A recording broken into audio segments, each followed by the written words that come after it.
Hola, qué bueno encontrarnos para desmenuzar juntos un documento muy interesante que nos llegó. Hola, ¿qué tal? El tema central es cómo entender nuestro cerebro.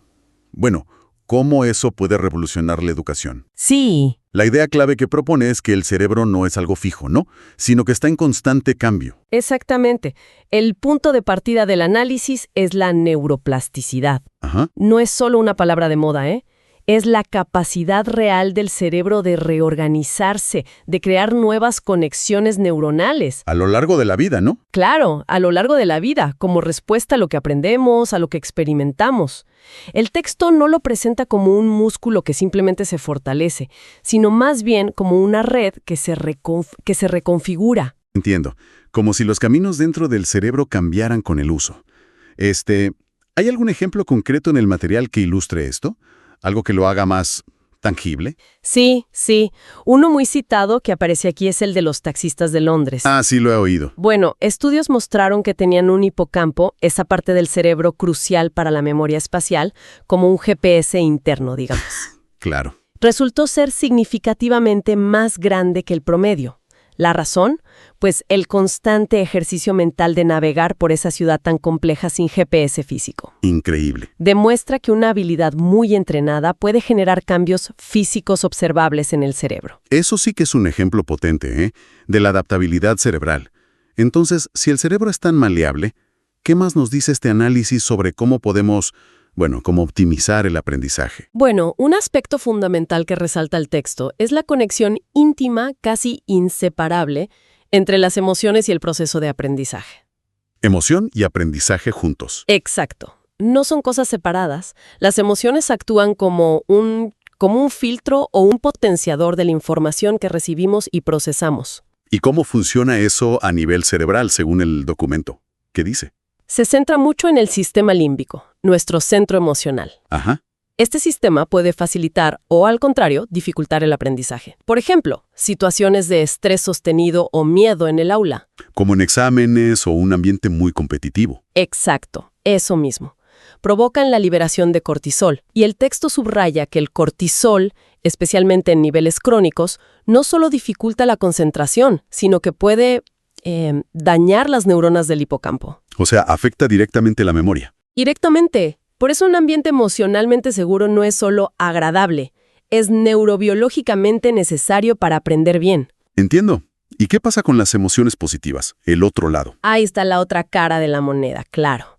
Las emociones positivas como la curiosidad, la alegría de descubrir algo, ¿viste? La satisfacción de resolver un problema. Sí, esa sensación de ajá. Esa misma.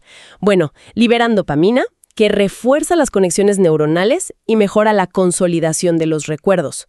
El documento incluso sugiere que estrategias como incorporar actividad física regular en la rutina escolar pueden ser clave. Actividad física. Sí, para regular el estrés y mejorar el estado de ánimo general. O sea, crear un mejor clima para el aprendizaje. Qué interesante cómo lo físico y lo emocional se entrelazan con lo cognitivo, ¿no? Ahora, si las emociones son tan cruciales y el cerebro es plástico, ¿implica esto que todos aprendemos de la misma manera si estamos en el estado emocional correcto? Ok, no necesariamente. Y aquí es donde el análisis introduce otro concepto importante, la teoría de las inteligencias múltiples de Howard Gardner. Ah, Gardner. Sí.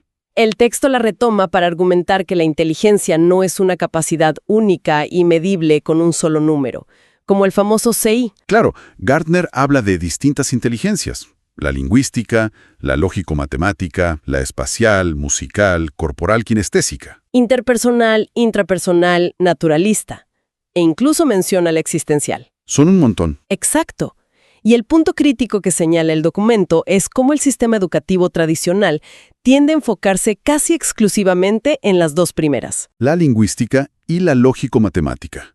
Las de siempre. Esas, descuidando el desarrollo de las demás. La fuente argumenta que esto no solo limita el potencial de muchos estudiantes, sino que puede incluso perjudicar el desarrollo general al no fomentar la flexibilidad cognitiva que viene de cultivar diversas habilidades. Eso replantea muchas cosas sobre cómo enseñamos y cómo evaluamos también. Pero aquí viene la pregunta clave que seguro aborda el texto. ¿Cómo pasamos de estos descubrimientos fascinantes del laboratorio a prácticas concretas, efectivas, en el aula? Ese es el gran desafío, sí. Y el documento es honesto al respecto, ¿eh? Ajá. Reconoce que aunque la neurociencia ofrece pistas valiosísimas, la traducción a la pedagogía diaria no es directa ni sencilla. Hay un trecho importante entre entender un principio cerebral y diseñar una actividad de clase que funcione para 30 alumnos distintos. Claro, la realidad del aula. ¿Menciona algún obstáculo específico en esa traducción? ¿Algún problema común? Sí, habla de los neuromitos. Neuromitos. ¿Qué son exactamente? Son esas ideas simplificadas o directamente erróneas sobre el cerebro que se popularizan, ¿viste? Y se intentan aplicar en educación sin una base científica sólida. Ah, como eso de que solo usamos el 10% del cerebro. Ese es el ejemplo clásico. O la distinción simplista entre personas de cerebro izquierdo y cerebro derecho. El texto insiste en que superar esto requiere una colaboración real y bidireccional. ¿Entre quiénes? Entre neurocientíficos que entiendan las complejidades del aula y docentes que comprendan los principios básicos de cómo funciona el cerebro, para así crear puentes sólidos y, bueno, evitar malas interpretaciones. Entendido. Entonces, recapitulando un poco los puntos clave de este análisis, nuestro cerebro es increíblemente plástico. Se moldea con la experiencia. Ajá. Las emociones son absolutamente centrales para el aprendizaje, no son un extra. Fundamental. Y la inteligencia tiene múltiples facetas que a menudo ignoramos en la escuela tradicional. Precisamente. Son ideas poderosas, la verdad. Sí, mucho. Y quizá la reflexión final que nos deja este material, para seguir pensando, ¿no?, es esta. Ya que entendemos un poco mejor cómo aprendemos cosas como el lenguaje o las matemáticas gracias a la neurociencia, Sí. ¿Cómo podríamos usar ese conocimiento para diseñar estrategias educativas que cultiven de forma intencional, sistemática, esas otras capacidades cruciales que menciona el texto? ¿cómo cuáles? Pues, como la creatividad, la inteligencia social, la toma de decisiones éticas, esas habilidades tan vitales para la vida, pero que a menudo quedan relegadas en el currículum formal, ¿no? Una pregunta fundamental que nos llevamos. Muy buen punto para cerrar. Gracias por desgranar este documento con nosotros. Un placer. Hasta la próxima charla.